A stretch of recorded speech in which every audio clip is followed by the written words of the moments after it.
राधे राधे मेरे प्यारे भाइयों बहनों माताओं व बंधुओं, संस्कार की बातें चैनल में आपका स्वागत है। बंधुओं, आज मैं आपको सुना रही हूँ बैसाख पूर्णिमा की कथा। बंधुओं, जो मनुष्य भी बैसाख पूर्णिमा की कथा को सुनेंगे, भगवान श्री हरि की उन पर विशेष कृपा होगी, भगवान विष्णु की उन पर विशेष कृपा होगी और भगवान विष्णु उनकी मनोकामना शीघ्र पूरी कर देंगे। जो कोई भी आज बैसाख पूर्णिमा की कथा को सुनेंगे। बंधुओं, पूर्ण विश्वास एकाग्रचित होकर सच्ची भक्ति के साथ ही बैसाख पूर्णिमा की कथा को सुने और सुनने के बाद कमेंट बॉक्स में जय विष्णु भगवान अवश्य लिखें। बंधुओं, यदि आपने YouTube चैनल संस्कार की बातें अब तक सब्सक्राइब नहीं किया तो जरूर करें और बेल आइकन दबाना ना भूलें, ताकि आपको हमारी आने वाली सभी वीडियोस की जानकारी सबसे पहले हो सके। बोलो विष्णु भगवान की जय, शिव शंकर भोलेनाथ की जय। किसी नगर में चंद्रहास नाम का एक राजा था। उसकी पत्नी का नाम कृतिका था और वही नगर में एक ब्राह्मण और ब्राह्मणी रहते थे।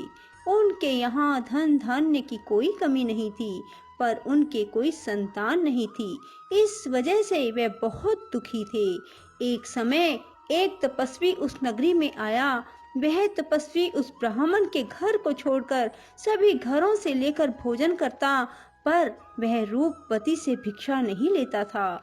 एक दिन जब तपस्वी ने किसी अन्य घर से भिक्षा ली और गंगा के किनारे जाकर प्रेम पूर्वक खाने लगा, तब धनेश्वर ने तपस्वी के सभी कार्यों को करते देखा और अपनी भिक्षा के अनादर को देखकर धनेश्वर तपस्वी से जाकर बोले, आप सभी घरों की भिक्षा लेते हैं, पर मेरे घर से भिक्षा क्यों नहीं लेते? तब तपस्वी ने कहा, जो निसंतान हो उसके घर की भिक्षा बड़ी पापदायिनी मानी जाती है। पतितों का अन्न खाने से मनुष्य आप भी पतित हो जाता है। क्योंकि तुम निसंतान हो, इसलिए मैं तुम्हारे घर की भिक्षा नहीं ले सकता। धनेश्वर ने तपस्वी के पैर पकड़ लिए और बोला, मुझे आप पुत्र प्राप्ति का उपाय बताइए, मेरे इस दुख को खत्म करें। आप मेरे दुख को खत्म करने में समर्थ हैं। तब उसके द्वारा प्रार्थना करने पर तपस्वी कहने लगा, तुम चंडी की आराधना करो। और आकर उसने ब्राह्मणी को सारी बात बताई और खुद चंडी की तपस्या करने के लिए वन में चला गया। उसने चंडी की उपासना की, उपवास किया और 16वें दिन उसे चंडी ने दर्शन दिया और कहा कि तुम्हारे पुत्र होगा, पर वह 16 वर्ष का हो जाएगा तो मृत्यु को प्राप्त हो जाएगा। पर यदि तुम 32 पूर्णिमा का व्रत करोगे तो वह दीर्घायु प्राप्त करेगा। जितनी तुम्हारी समर्था हो उतने घी के दीपक बनाकर शिवलिंग के सामने जगाना, पर ऐसा 32 पूर्णिमा को ही करना। प्रातः काल होने पर इस स्थान पर तुम्हें एक आम का पेड़ दिखाई देगा। पेड़ पर चढ़कर एक आम तोड़ना और घर ले जाकर पत्नी को दे देना। अब वह स्वप्न से जागा और पत्नी को सारी बात बताई। स्नान करके पत्नी को खिलाना। प्रातः काल होने पर इस स्थान पर तुम्हें एक आम का पेड़ दिखाई देगा। पेड़ पर चढ़कर एक आम तोड़ना और घर ले जाकर पत्नी को सारी बात बताना और स्नान करके पत्नी को खिलाना। उसके संतान होगी। जब वह सवेरे उठा, उसने वहां एक आम के पेड़ को देखा और आम लगा देखा, पर वह आम तोड़ ना पाया क्योंकि आम बहुत ऊंचे लगा था। और गणेश जी से प्रार्थना करने लगा कि हे गणेश जी, मेरा कार्य सिद्ध करें और मैं अपना मनोरथ पूर्ण कर सकूं। गणेश जी की कृपा से धनेश्वर पेड़ पर चढ़ गया और उस फल को देखा।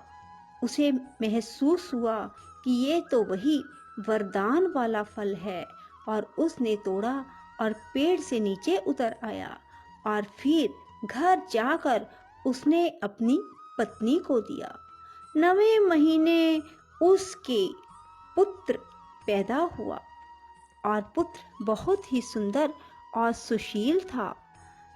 उसकी माता पिता ने 32 पूर्णमासी का व्रत करना शुरू कर दिया। 16वां वर्ष लगते ही माता पिता को चिंता होने लगी कि कहीं 16 वर्ष होने पर बेटे की मृत्यु तो नहीं हो जाएगी। इसलिए उन्होंने अपने मन में विचार किया कि ये घटना अगर उनके सामने घटित हुई तो क्या होगा। उन्होंने उस बच्चे के मामा को बुलवाया और कहा कि हमारी इच्छा है कि देवी दास को तुम 1 वर्ष के लिए काशी में ले जाकर विद्या ग्रहण करवाओ। उसे अकेला बिल्कुल नहीं छोड़ना, तुम सदा उसके साथ रहना। और इस तरह से उन्होंने अपने बेटे को 1 वर्ष के लिए काशी भेज दिया। किंतु यह बात मामा को नहीं बताई।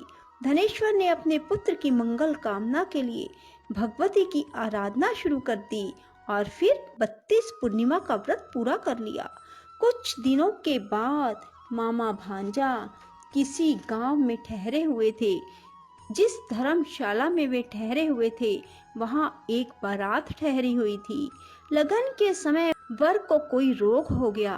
वर के पिता ने कुटुंबियों के साथ विचार विमर्श किया कि वह देवीदास को वर के रूप में ले जाते हैं और बाद में विवाह के अन्य काम अपने पुत्र के साथ करवा देंगे।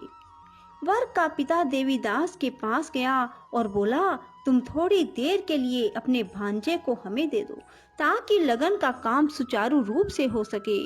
उसके मामा बोले, वर को जो मिले वो हमें देना, मेरा भांजा वर बन जाएगा।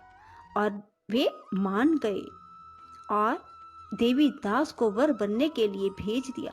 विवाह कार्य विधि पूर्वक संपन्न हो गया। पत्नी के साथ भोजन नाग किया और पत्नी ने देखा कि उसकी पति की आंखों में आंसू है। वह बोली, आप उदास क्यों हैं? लड़के ने सारी बात बताई। उस कन्या ने कहा, ऐसा कैसे हो सकता है? अग्नि के सामने मैंने आपको पति बनाया है। देवीदास ने कहा, ऐसा मत कहिए, मेरी आयु बहुत छोटी है, मेरी मृत्यु के बाद तुम्हारा क्या होगा? पत्नी बोली, जो होगा सो देखा जाएगा। दोनों ने साथ में भोजन किया और सो गए। देवीदास ने जाने से पहले अपनी पत्नी को 3 नगों से जड़ी अंगूठी दी और एक रुमाल दिया और कहा कि इसे मेरा संकेत समझकर स्थिर चित्त हो जाओ। मेरा जन्म मरण जानने के लिए एक पुष्प वाटिका लगाओ और वहां नव मल्लिका लगाओ और उसे जल से सिंचित करती रहो। जिस दिन ये सूख जाए समझ लेना मेरे प्राणों का अंत हो गया, अर्थात मेरे प्राण निकल गए। जब ये फिर से हरे भरे हो जाएं तो समझ लेना मैं जीवित हो गया हूँ और इसे मेरा संकेत समझना।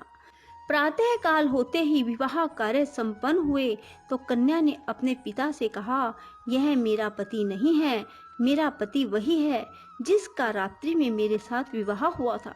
यदि यह मेरा पति है तो मुझे बताए कि रात्रि में हमारी क्या बातें हुई थी, इसने मुझे क्या दिया। ये बातें सुनकर वर कहता, मैं कुछ नहीं जानता। वह लज्जित होकर वहां से चला गया और बारात भी वापस लौट गई। मामा भांजा काशी विद्या अध्ययन के लिए चले गए और एक दिन काल से प्रेरित होकर एक सर्प देवीदास को काटने के लिए वहां पहुंचा। जहर की ज्वाला से सारे स्थान जहरीला हो गया। पूर्णिमा व्रत की कृपा से सांप उसे काट ना पाया। काल वहां आया, उसके शरीर से उसके प्राणों को निकालने की कोशिश करने लगा और वह मूर्छित हो गया। भगवान शिव पार्वती भी वहां आए। उसे मूर्छित दशा में देखकर माता पार्वती ने शिव जी से कहा, इसकी माता ने 32 पूर्णिमा का व्रत किया था, इसे प्राण दें। भक्त वत्सल भगवान ने उसे प्राण दान दिए। व्रत के प्रभाव से काल को भी पीछे हटना पड़ा। उसकी स्त्री उसकी प्रतीक्षा करती थी। उसने देखा कि पुष्प वाटिका में कुछ भी ना रहा और साथ ही देखा कि सब हरा भरा हो गया। ऐसा देखकर मैं बहुत हर्षित हुई और अपने पिता से बोली, पिताजी मेरे पति ठीक हैं, उन्हें ढूंढिए। उधर मामा भांजा भी 16वां वर्ष पूरा होने पर काशी से वापस चल पड़े और कन्या के घर पहुंच गए। कन्या ने अपने वर को पहचान लिया। धनेश्वर 32 पूर्णिमाओं के व्रत करने से पुत्रवान हो गया और जो भी स्त्री इस व्रत को करती हैं वह कभी विधवा नहीं होती, सौभाग्यवती रहती है। यह व्रत पुत्र पौत्रों को देने वाला और सभी मनोकामनाओं को पूर्ण करने वाला है। भगवान शिव की कृपा से 32 व्रत करने वालों की हर इच्छा पूरी हो जाती है। बोलो शिव शंकर भोलेनाथ की जय। राधे राधे, जय श्री कृष्णा।